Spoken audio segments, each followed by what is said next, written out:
जय हिंद साथियों, मैं अंकित कुमार यादव आप सभी का स्वागत करता हूं सृष्टि ज्ञान केंद्र में, जहां हम पढ़ रहे हैं कक्षा 12वीं के इतिहास को और जिसमें चल रहा है अध्याय 11 जिसका नाम है विद्रोह और राज। 1857 का विद्रोह और उसके व्याख्यान। लास्ट क्लास में हमने ये जाना और समझा कि विद्रोह के प्रमुख कारण क्या थे। हमने ये भी जान लिया कि उसका तात्कालिक कारण क्या था। वो कौन से कारण हैं जिन्होंने 1857 के विद्रोह की पृष्ठभूमि को बनाया और वो कौन सा तात्कालिक कारण था जिसने इस पृष्ठभूमि में माचिस मारने का काम किया।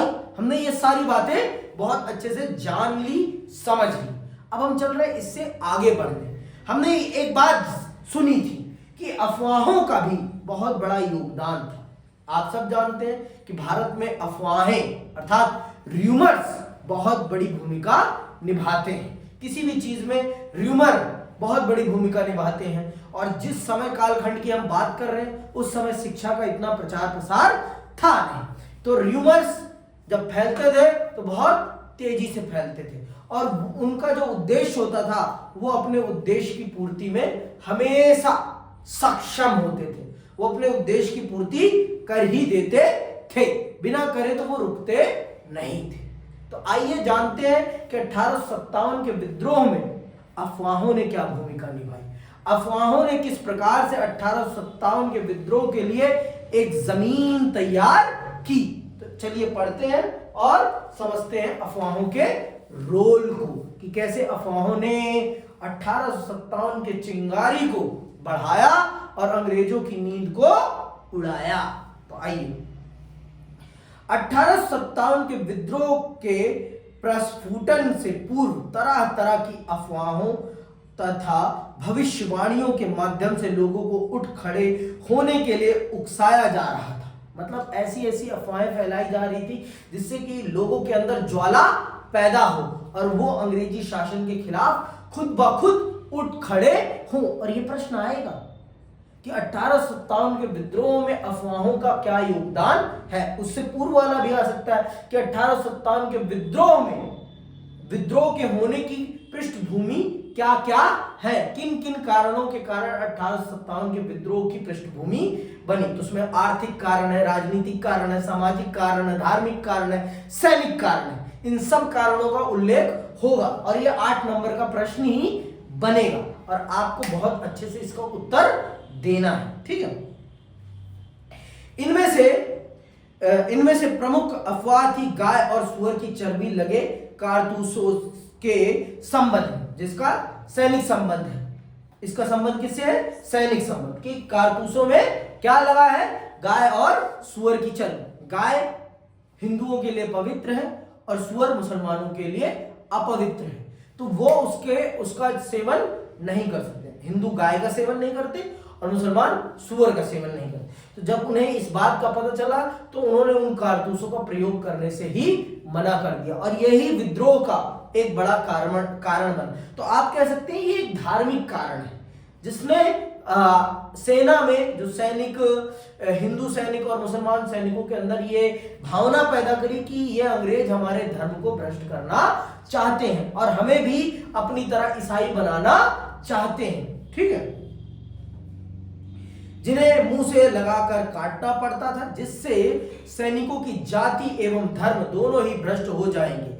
इसी संदर्भ में जिसे इस अफवाह का स्रोत भी माना जा सकता है, जनवरी 1857 की एक अन्य घटना उल्लेखनीय है, जब दम शस्त्रागार में कार्यरत एक खलासी श्रमिक ने, जो किसी निम्न जाति से संबंधित था, एक ब्राह्मण सैनिक से पानी पीने के लिए लोटा मांगा। जब उस ब्राह्मण सैनिक ने जाति के आधार पर यह कहकर लोटा देने से इनकार कर दिया कि उसके छूने से लोटा अपवित्र हो जाएगा, तो उस खलासी ने कहा कि तुम्हारी जाति जल्द ही भ्रष्ट हो जाएगी, क्योंकि वह दिन दूर नहीं जब तुमको गाय तथा सुअर की चर्बी से लिपटे कारतूस दांत से काटने पड़ेंगे। राइफल ट्रेनिंग सेंटर डिपो के अधिकारी कप्तान राइट ने इस बात को पूरी तरह प्रतिवेदित किया है। यद्यपि सैनिकों को तो इस रिपोर्ट की विश्वसनीयता का पता नहीं था, परंतु जब एक बार यह अफवाह फैलनी शुरू हुई तो अंग्रेज अफसरों के तमाम स्पष्टीकरणों एवं आश्वासनों के बाद भी सिपाहियों के दिमाग से इसको निकाला नहीं जा सका। तो इस प्रकार से भारत की जाति व्यवस्था का भी पता चलता है इससे कि भारत में ब्राह्मण शूद्र को पानी नहीं पिलाता और कहता है कि तेरे छूने से लोटा पवित्र हो जाएगा। तो वो क्या कहता है? वो यही कहता है कि एक दिन ऐसा आएगा कि तुम गाय और सुअर के लगी चर्बी वाले कारतूसों को अपने मुंह से खोलो। और इस अफवाह ने वो काम करके दिखाया जो अभी तक और चीजें इतना प्रताड़नाओं ने भी काम नहीं किया। तो मतलब भारत में धर्म का मुद्दा बहुत ज्वलित है। धर्म के नाम पर आप लोगों का सर कटवा दो, काट दी जाएगी। देखने को मिलता है, ये तो कहने वाली बात नहीं है, रोज देखते हो। ये तो धर्म के नाम पर डिबेट हिट हो जाती है भारत में। और अगर धर्म के अलावा शिक्षा पे आ जाओ, विफल। शिक्षा का विषय इस देश में सुना ही नहीं जाता। और फिर कहेंगे कि स्कूल अस्पताल अच्छे नहीं। भाई उन मुद्दों पर आप उन मुद्दों को देखना पसंद करते हैं? आप भी तो अपनी बताइए ना। आप सरकार पर तो हमेशा प्रहार करेंगे कि सरकार इन विषयों पर काम, आप में कितनी कमियां हैं कभी आपने खुद को झांक के देखा? खुद भी तो देखिए आप किन मुद्दों पर बात करना पसंद करते हैं। और धर्म बिना पढ़े आप धर्म की बात करते हैं। धर्म पढ़ना है ना, स्कूल जाना पड़ेगा ना। और पहले मंदिर क्या थे? विद्यालय थे। तब मंदिर इतनी बड़ी संख्या में थे। मंदिरों का काम विद्या का केंद्र थे। वहां पढ़ाया लिखाया जाता था। सिर्फ मूर्ति पूजा नहीं कराई जाती थी, वहां स्क्रिप्चर्स के माध्यम से आपको पढ़ाया जाता था। बड़ी बड़ी वास्तुकलाएं बनाई जाती थी जिनके माध्यम से आपको कहानियां समझाई जाती थी। आज क्या है? बस आप जा रहे हो, फोटो खींच रहे, जा रहे हो तो वहां बनूंगी मैं राधा करने। हाँ, आप जाइए देखिए प्रेम मंदिर में जाकर होता क्या हो रहा है। यही धर्म है। आप अगर जानना चाहते, समझना चाहते तो गीता पढ़िए ना, कृष्ण को पढ़िए, राधा जी को पढ़िए। पढ़ने के नाम पर तो बेड़ा गर्क हिंदुस्तान का है ना। नहीं पढ़ोगे तो मरोगे। एक अन्य भी अफवाह थी कि हिंदुओं और मुसलमानों की जाति एवं धर्म दोनों को नष्ट करने के उद्देश्य से, सुन लो, अंग्रेजों ने बाजार में मिलने वाले आटे में गाय एवं सुअर की हड्डियों का चूरा मिलवा दिया है। इस अफवाह ने सैनिकों को अंग्रेजी शासकों की भयंकर साजिश के प्रति सचेत किया तथा अंग्रेजों के सारे प्रयासों के बावजूद भी सैनिकों की बेचैनी कम नहीं हुई। मतलब उनके मन में ये घर कर गया था कि ये लोग हमें ईसाई बनाना चाहते हैं, जिस कारण से ये लोग हमारा धर्म भ्रष्ट करने के लिए जो संभव हो सकेगा वो संभव प्रयास करेंगे, जिससे कि हमारा धर्म भ्रष्ट हो जाए और हम इनका धर्म स्वीकार कर लें। आगे सुनो, यहां पर एक प्रश्न उठता है कि लोग इन अफवाहों अथवा भविष्यवाणियों पर विश्वास क्यों कर रहे हैं? क्या चाहिए? इसी संदर्भ में चपातियों के वितरण का भी उल्लेख किया जा सकता है। कहा जाता है कि रात में एक आदमी आकर उत्तर भारत के गांव के चौकीदार को एक चपाती दे जाता था तथा 5 और चपातियां बनाकर अगले गांव में पहुंचाने का निर्देश देता था। दिलचस्प बात यह है कि चपाती बंटवाने का उद्देश्य अथवा मकसद किसी को भी स्पष्ट नहीं था, परंतु ये सभी घटनाएं इस बात की पुष्टि अवश्य कर रही थी कि कुछ विस्मयकारी घटना या कोई उथल पुथल अवश्य होने जा रही है। इन सब घटनाओं से एक बात तो स्पष्ट हो रही थी कि कुछ न कुछ तो होने जा रहा है और वो भी बड़ा होने जा रहा है। मतलब आप ये जान लीजिए कि भारत उठ खड़ा हो रहा था। भारत का गांव, भारत का ग्रामीण समाज उठ खड़ा हो रहा था। और मैंने आपको बता दिया उस समय का 90% भारत गांव में ही बसता था। यहां पर एक प्रश्न उठता है कि लोग इन अफवाहों अथवा भविष्यवाणियों पर विश्वास क्यों कर रहे थे? विश्वास? पहली बात, अंग्रेजों की जो चाल चरित्र थे वो बड़े कारण था लोगों का इस प्रकार की अफवाहों पर विश्वास करना। जैसे कि आपको मैंने बताया, धार्मिक कारण, जिसमें वो जानबूझकर सरकारी खर्च पर सेना में, जेल खानों में, विद्यालयों में पादरियों को नियुक्त कर रहे थे, जिससे कि भारत का ईसाईकरण किया जा सके।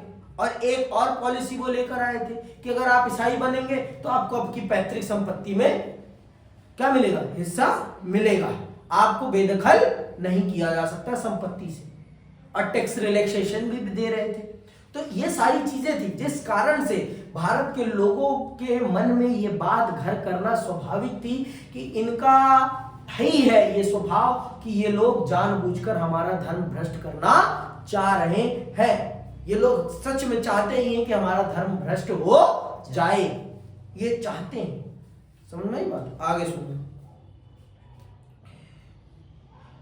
हमने राजनीतिक, सामाजिक, धार्मिक तथा आर्थिक कारणों में उन बहुत सारी बातों का उल्लेख किया है जो भारत की जनता के विभिन्न वर्गों और विशेषकर सिपाहियों के मन में ब्रिटिश नीतियों एवं अंग्रेजों के इरादों के प्रति शंका उत्पन्न कर रही थी। उन्हें यह लगा कि जिन बातों, विश्वासों एवं मान्यताओं अथवा सामाजिक संस्थाओं को वे सदियों से महत्वपूर्ण मानते चले आए थे, उन सब को समाप्त करके अंग्रेज अपनी इच्छानुसार तथा अपनी परंपराओं के अनुरूप उनके ऊपर एक नई व्यवस्था थोपना चाहते थे। ये अफवाहें एवं भविष्यवाणियां भारतीयों के इन्हीं संदेहों एवं आकांक्षाओं की पुष्टि कर रही थी।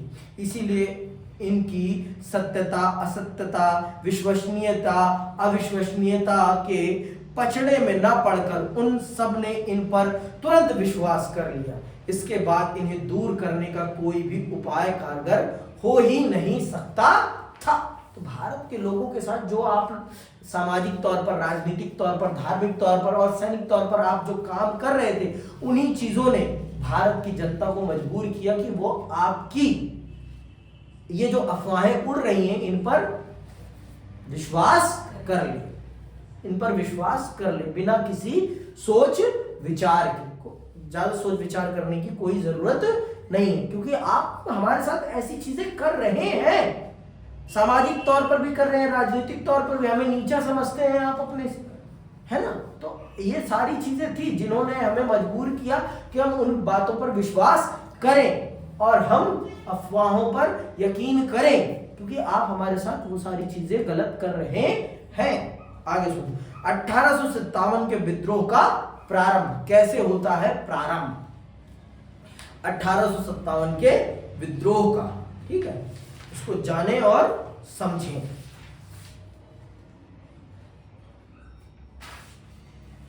यह हम देख ही चुके हैं कि 1857 का जन विद्रोह के लिए पर्याप्त मसाला तैयार हो चुका था। चर्बी लगे कारतूसों के मामले ने इतना तूल पकड़ लिया था कि हिंदू और मुसलमान दोनों ही अंग्रेजों को संदेह और घृणा की दृष्टि से देखने लगे।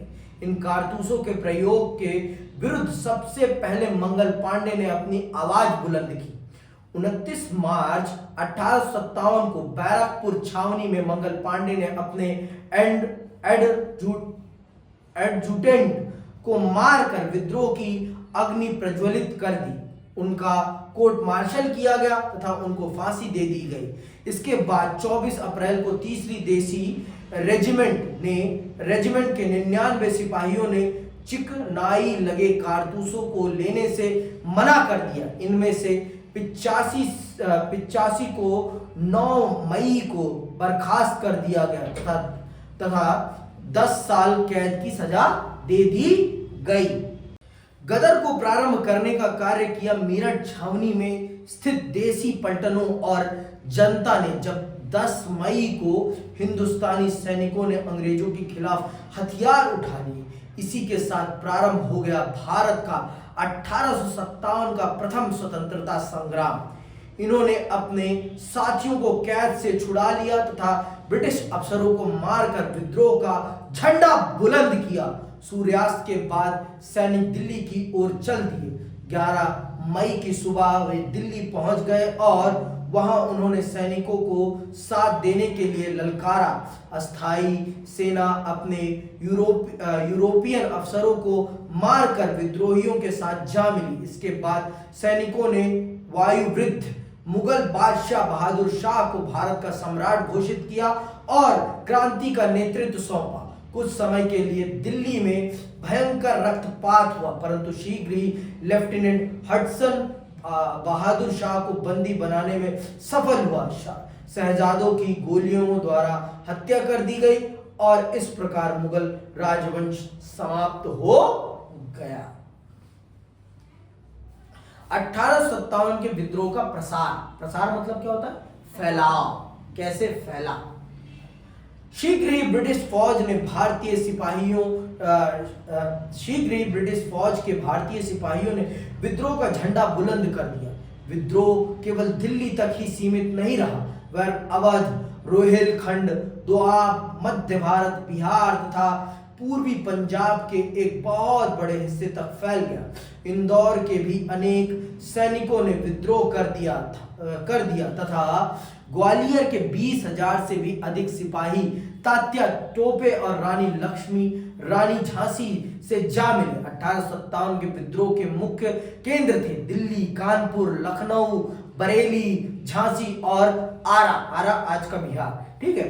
दिल्ली के यद्यपि बहादुर शाह को नेता बनाया गया था, परंतु वास्तविक नेतृत्व जनरल बख्त खां के हाथों में था, जो बरेली स्थित ब्रिटिश फौज में तोप खाने का एक मामूली सूबेदार था। वह अपने जीवन के अंतिम क्षण तक अंग्रेजों से टक्कर लेता रहा तथा दिल्ली पर अंग्रेजों का कब्जा हो जाने के बाद वह लखनऊ जाकर संघर्षरत रहा। कानपुर में विद्रोह का नेतृत्व किया अंतिम पेशवा बाजीराव के दत्तक पुत्र नाना साहब ने। नाना साहब सिपाहियों की मदद से अंग्रेजों को कानपुर से निकाल पाने में सफल हुए और इसके बाद स्वयं को पेशवा घोषित कर दिया। उनके विश्वास पात्र थे साहसी और जिम्मेदार तात्या टोपे, जिन्होंने दृढ़ता के साथ अंग्रेजों से लोहा लिया। ठीक है।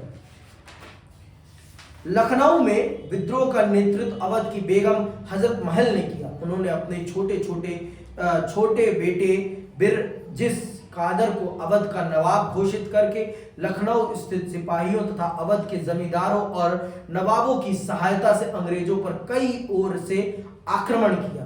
बुंदेलखंड में विद्रोह का नेतृत्व किया महान वीरांगना झांसी की रानी लक्ष्मीबाई ने। वह बड़ी बहादुरी और हिम्मत के साथ अंग्रेजों के विरुद्ध एक वीरांगना की तरह लड़ी। यद्यपि वह तात्या टोपे और अपने विश्वास पात्र अफगान रक्षकों की सहायता से ग्वालियर पर कब्जा कर पाने में सफल रही, परंतु अंततः जून 1858 में लड़ती मारी गई। फैजाबाद में विद्रोह का नेतृत्व किया मौलवी अहमद उल्ला ने। यद्यपि वह ब्रिटिश सैनिकों के विरुद्ध बड़ी वीरता पूर्वक लड़ा, परंतु पूर्णवेन के राजा ने उसे धोखे से मार डाला। बिहार के विद्रोह का नेतृत्व किया जगदीशपुर के एक असंतुष्ट जमींदार कुंवर सिंह ने। 80 वर्ष का होते हुए भी उसने ब्रिटिश फौजों के विरुद्ध अत्यधिक वीरता और साहस का प्रदर्शन किया। एक घातक जख्म के कारण उसकी मृत्यु हो गई और उन्होंने अपना जिस हाथ पर उनके जख्म लगता है, गोली लगती है, उस हाथ को अपनी ही तलवार से काट के गंगा मैया को अर्पित कर देते हैं और खून बह जाने के कारण वो मर जाते हैं। डॉक्टर बिपिन चंद्र ने लिखा है कि इस विद्रोह के सबसे बड़े नायक वे सिपाही थे जिनमें से अनेक ने लड़ाई के मैदान में महान साहस दिखाया था। उनमें से हजारों ने अपने जीवन की निर्स्वस्थ बलि चढ़ाई। सबसे ऊपर उनका दृढ़ संकल्प और बलिदान था, जिसके फलस्वरूप अंग्रेजों को भारत से लगभग निकाल बाहर कर दिया। इस देशभक्तिपूर्ण संघर्ष में उन्होंने अपने घोर धार्मिक पूर्वाग्रहों को त्याग दिया। उन्होंने चिकनाई वाले कारतूसों के सवाल को लेकर विद्रोह किया था, अंडरलाइन करना, विद्रोह किया था, मगर घृणास्पद विदेशियों को भारत से निकाल बाहर करने में उन्होंने उन्हीं कारतूसों को अपनी लड़ाइयों में इस्तेमाल किया। देख रहे हो, जिस कारतूस के कारण उन्होंने विद्रोह प्रारंभ किया, उन्हीं कारतूसों का प्रयोग करके उन्होंने अंग्रेजों के खिलाफ लड़ाई लड़ी। तो ये आप दृढ़ संकल्प देखिए उनका कि वो लोग कितना प्रताड़ित हो गए थे उस शासन से, कि जिस चीज के खिलाफ उन्होंने विद्रोह किया उसी चीज का प्रयोग करके उन्होंने उन पर चोट करी है। तो ये उनके दृढ़ संकल्प को दिखाता है कि वो कितना ज्यादा उनसे क्या प्रताड़ित थे। समझ में आई बात। इस विद्रोह का एक उल्लेखनीय तथ्य यह है कि इसके दौरान हिंदू मुस्लिम बिल्कुल एक हो गए और सभी ने न केवल बहादुर शाह को अपना बादशाह मानना वरन इस विद्रोह के दौरान एक दूसरे की भावनाओं का आदर करते हुए एक दूसरे को प्रोत्साहन भी दिया। इस विद्रोह के संबंध में एक उल्लेखनीय बात यह है कि जहां पर लोगों ने विद्रोह नहीं भी किया वहां भी उनकी सहानुभूति विद्रोहियों के प्रति थी। उन्होंने विद्रोहियों की सफलताओं पर खुशियां मनाई, ब्रिटिश फौज के प्रति शत्रुता व्यक्त की, उन्हें सहायता अथवा सूचनाएं नहीं दी और बहुत से मौके पर गलत सूचनाएं देकर उन्हें गुमराह भी किया। उन्होंने उन सिपाहियों का जो अंग्रेजों के प्रति निष्ठावान रहे सामाजिक तौर पर बहिष्कार भी किया। मतलब जिन लोगों ने अंग्रेजों का साथ दिया उन लोगों का समाज के लोगों ने बहिष्कार कर दिया कि तुम लोग हमारे समाज के लोग नहीं हो सकते। कुछ रियासतों के राजाओं ने अपने व्यक्तिगत स्वार्थों के कारण इन जन विद्रोहियों में जनता का साथ न देकर अंग्रेजों का साथ दिया, जिनमें निजाम, अंडरलाइन कर लो, सिंधिया, सुन रहे हो ना, सिंधिया, होलकर एवं सिख प्रमुख थे। इन विद्रोह का समर्थन न करने वालों में एक प्रमुख वर्ग था आधुनिक शिक्षा प्राप्त भारतीयों का। उनका यह विश्वास था कि भारतवर्ष का पिछड़ापन दूर करने में ब्रिटिश शासन सहयोगी होगा, इसीलिए वे भारतवर्ष में ब्रिटिश शासन को बनाए रखना चाहते थे। तो ये लोग थे जिन्होंने भारत में ब्रिटिश साम्राज्य के खिलाफ चल रहे विद्रोह में सहयोग नहीं दिया। प्रारंभ में जिस तीव्रता से यह आंदोलन फैला था उससे ऐसा लगता था कि क्रांतिकारी अपने उद्देश्यों में सफल हो जाएंगे, परंतु शीघ्र ही अंग्रेजी फौज ने इस आंदोलन को सख्ती से कुचल दिया और 1859 के अंत तक भारत पर ब्रिटिश सत्ता फिर से पूरी तरह स्थापित हो गई। तो ये वो कारण थे, इस तरह से आपका ये विद्रोह विफल हो जाता है। जो मुकाम इसको मिलना चाहिए था वो मुकाम इसको नहीं मिल पाया। मिलना चाहिए था इसको वीरता वाला मुकाम, लेकिन अगर पूरा भारत सहयोग कर देता तो ये विद्रोह अपनी सफलता को जरूर प्राप्त करता। तो अगली क्लास में हम जानेंगे कि वो कौन से कारण हैं जिनके कारण ये विद्रोह सफल नहीं हो पाया, वो किन कारणों से ये विद्रोह आपका विफल हो गया। आज के लिए बस इतना, इसी के साथ मैं विदा लेता हूं। जय हिंद, जय भारत।